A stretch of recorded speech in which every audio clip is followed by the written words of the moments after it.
actually morning. It's getting close to that time of year again. The holidays are coming around faster than we really realize, I think. But I'm starting Christmas ornaments, and I like doing the traditional type Christmas ornaments with the hollow globes and the finials on the top and the bottom. And we hollow them out so that they're lighter weight. There's no other real reason to actually have to hollow out the globes. But when you hang them on a tree, you know, if the globes are solid, then it drags the limbs down and things like that. So you hollow them out. Doesn't really matter how thick you make the wall, thickness of the globes or anything like that. It's just you want them lightweight. You want to move as much wood as you can and make that thing really lightweight in the hand. My blanks start out just like this. It's just a solid piece of wood. This one happens to be walnut. I think it's 2 3/4.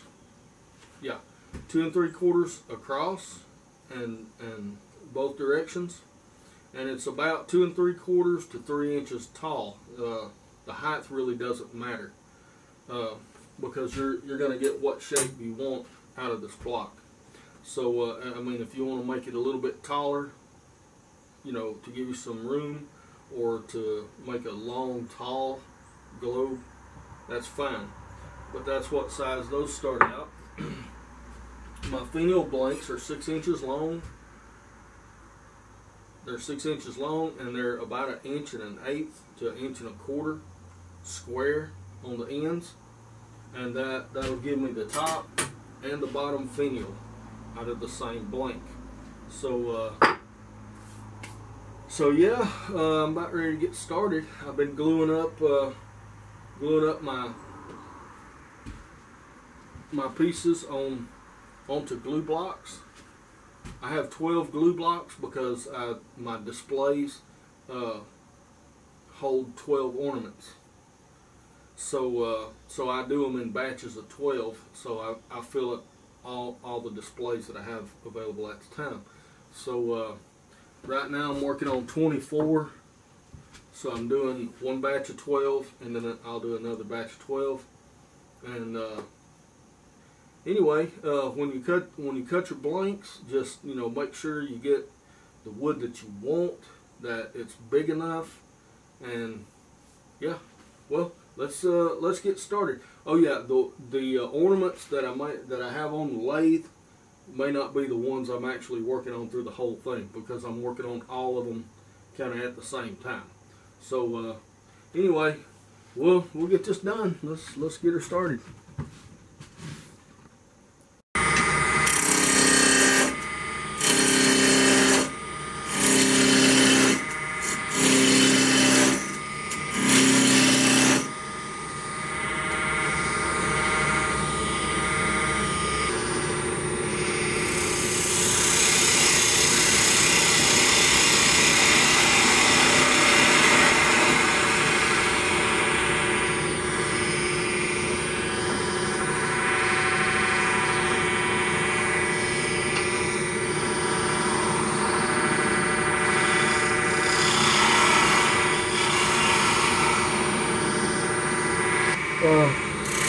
Shaping this thing.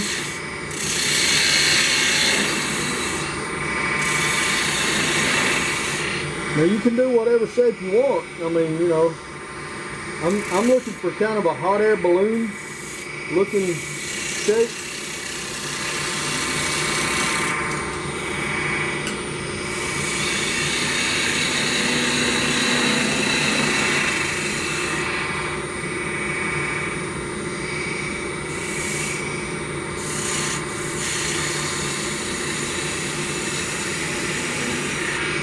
Tell you what, first I'm gonna bore my hole.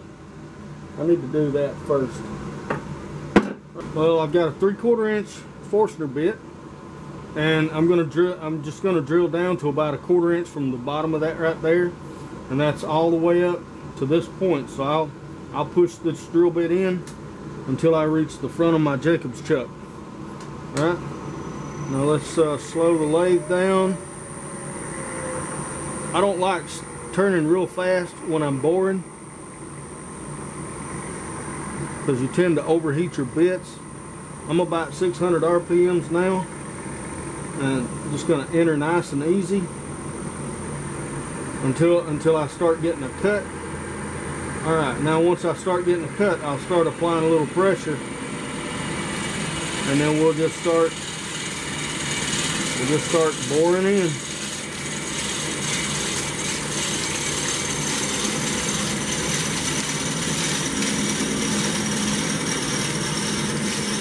Once I get it about halfway or so, I'll pull the bit back out.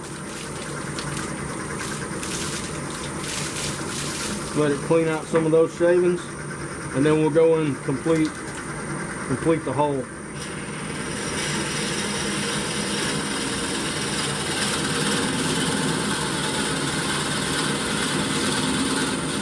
All right, all the way to the Jacob's chuck. Okay. All right. Speed up the lathe.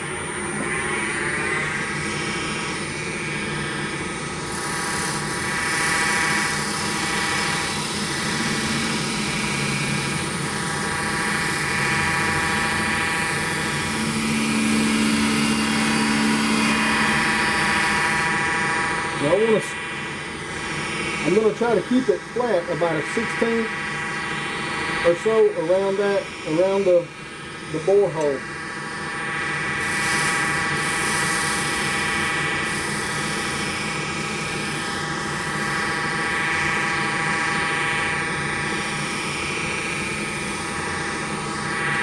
Well, that's roughly the way I want it. So now I'm just going to start working on the back. Now I know right about here, that's where my bore hole goes to. So I can make whatever shape I want down to that point.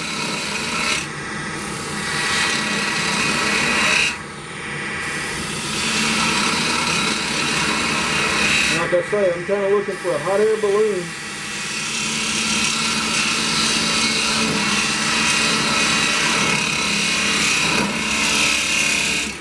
Bit off a little much on that one.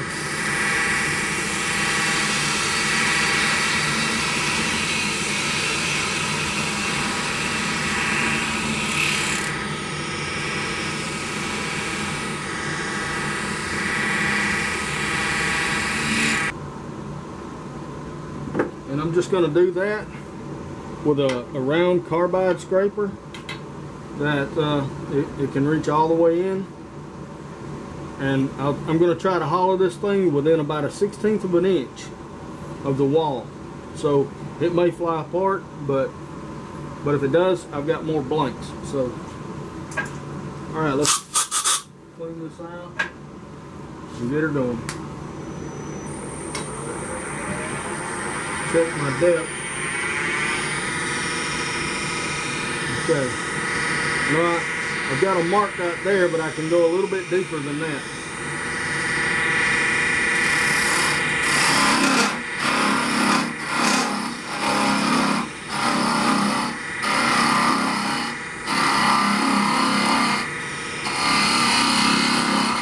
And I like to pull up. I like to rake it up and out.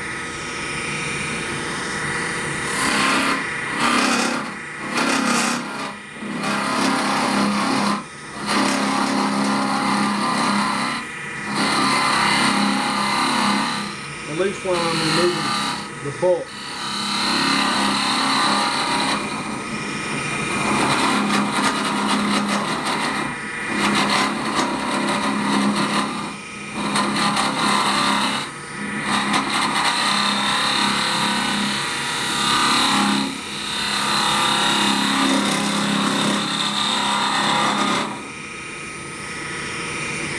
Okay, kind of full of shavings, so.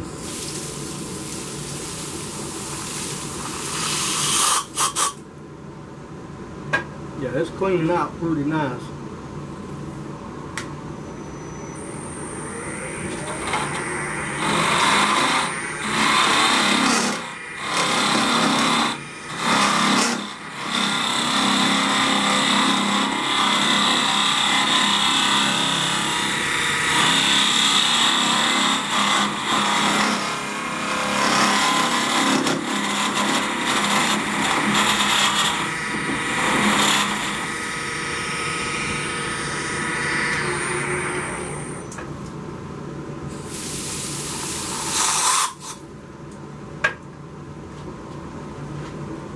Actually, I'm getting kind of close. I'm going to have to start paying attention to that now.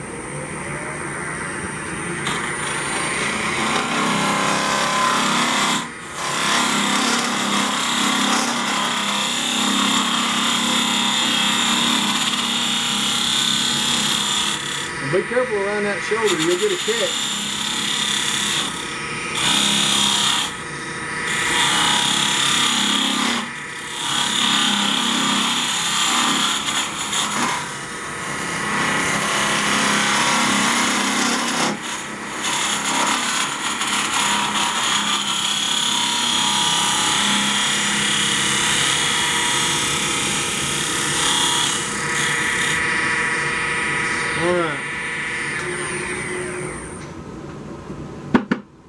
Check and see how that is.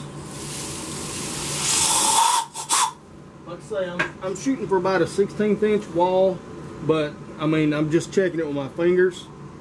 And once it gets really thin, which I need to go just a little bit more, but you know, all you're doing is removing weight, so you know, try not to explode your piece.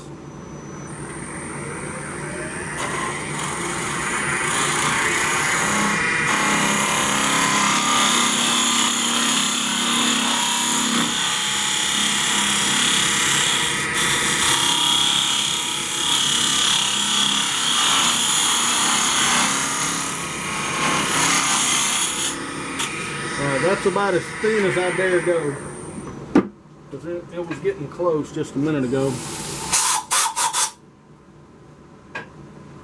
But let's see, you can see here, you can see it's very, very thin inside there when I check it with my fingers. So that will be a very lightweight ornament, at least for its size. Alright, well, I'm going to finish up the outside and we'll get this thing sanded and parted off. Alright, I've got my vernier calipers set for 1 inch. So I'm gonna part it back here. I'm gonna make an imaginary line this way down to the bottom, just following this curve. And I'm just gonna use my parting tool for that.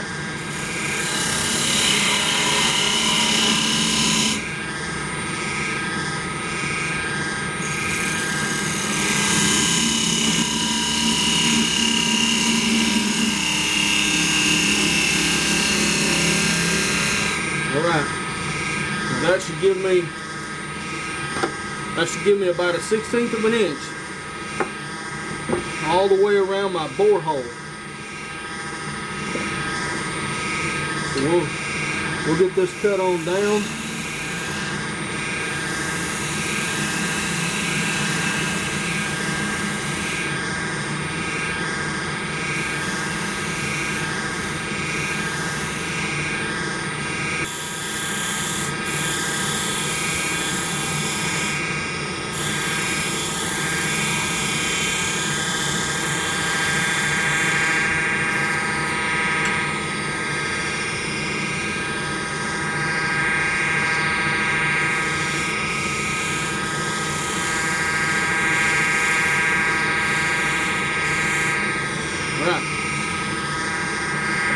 Now, I'm just going to scrape it down with my skew.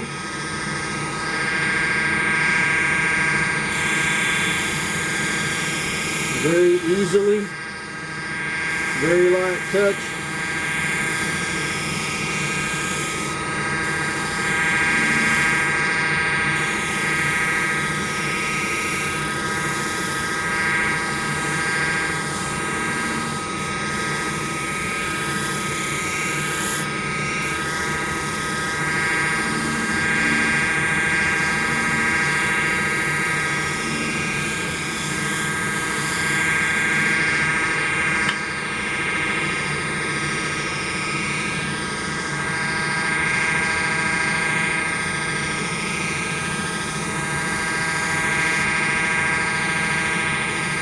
All I'm doing here is just removing any kind of ridges or anything like that that I can see.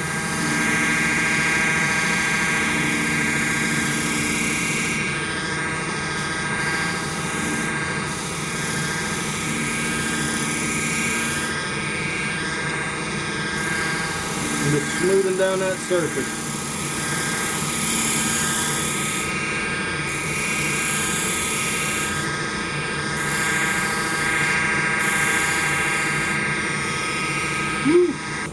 Alright, now we'll get her sanded up.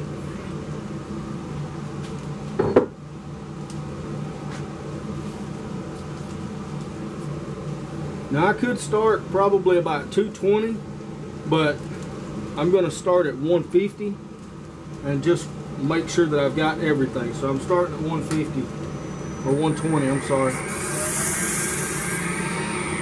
Slow the lathe down.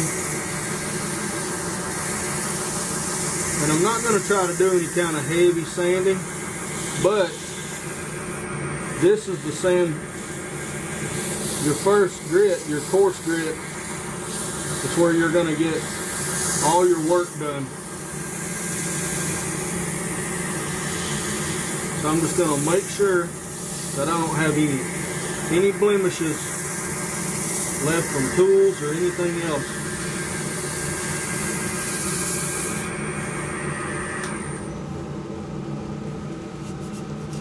And then I'm just going to go back, look at it really careful, like these lines right there. I want to get them out of there.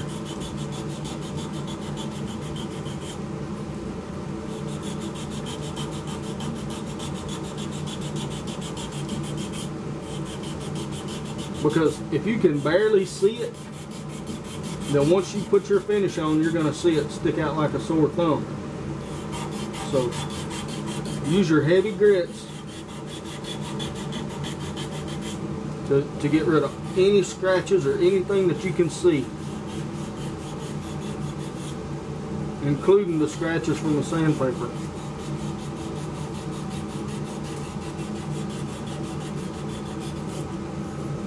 Alright, once I get them, I'm just going to go back and make little circles all over the whole thing. That way I don't have any sanding scratches that are perpendicular with the bed there. They'll start compounding as I go through the grits.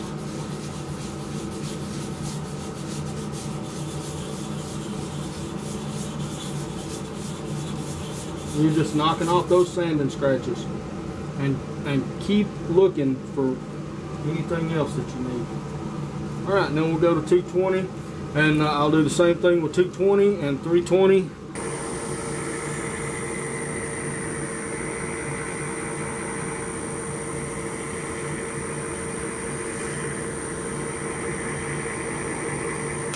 Alright.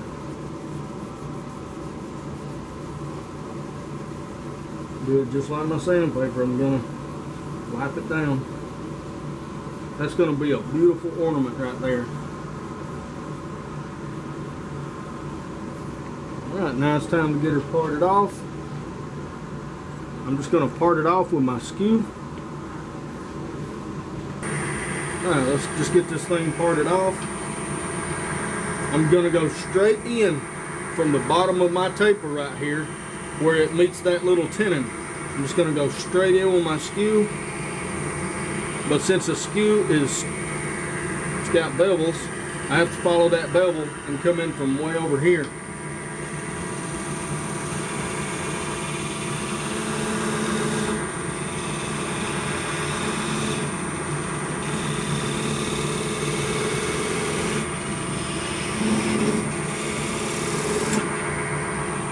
And there we go. Right there. Okay. We're ready. Now the reason this looks really thick right here is just because of the depth that I went with my thing. Once you get right here, the wall thickness is about a 1/16. I should have went a little bit deeper. It's really hard to tell, but anyway, that thing's really lightweight, so we're going to call that good to go. Put it over there with the stack. Well, alright. There's all my globes finished. I've got 24 of them. And they're all different, you know, shapes and sizes and different types of wood and all that. you know, you can do pretty much what you want to with them. You know, you can burn lines in them, whatever. They're all nice and hollow and very lightweight. I did some texturing on some of them, like this one here. You can't really see it yet, but you'll see it once the finish is on it. Nearly every one of them had to have repairs, especially these cedar ones here. You can see where right there, just huge problems. Cedar usually does that, but I've had all my repair stuff on hand. I did it all right there on the lathe. It only took a few minutes. But yeah, I mean, you can do anything you want to with these globes. Just make sure that you hollow them out as thin as you can possibly get them, and you know, and they get really lightweight in your hand. So, but that's what you need, because these are big ornaments, and they will be heavy if you don't get them really thin. All right, well, I will see you guys on the next video when I do the finials, get everything assembled and finished.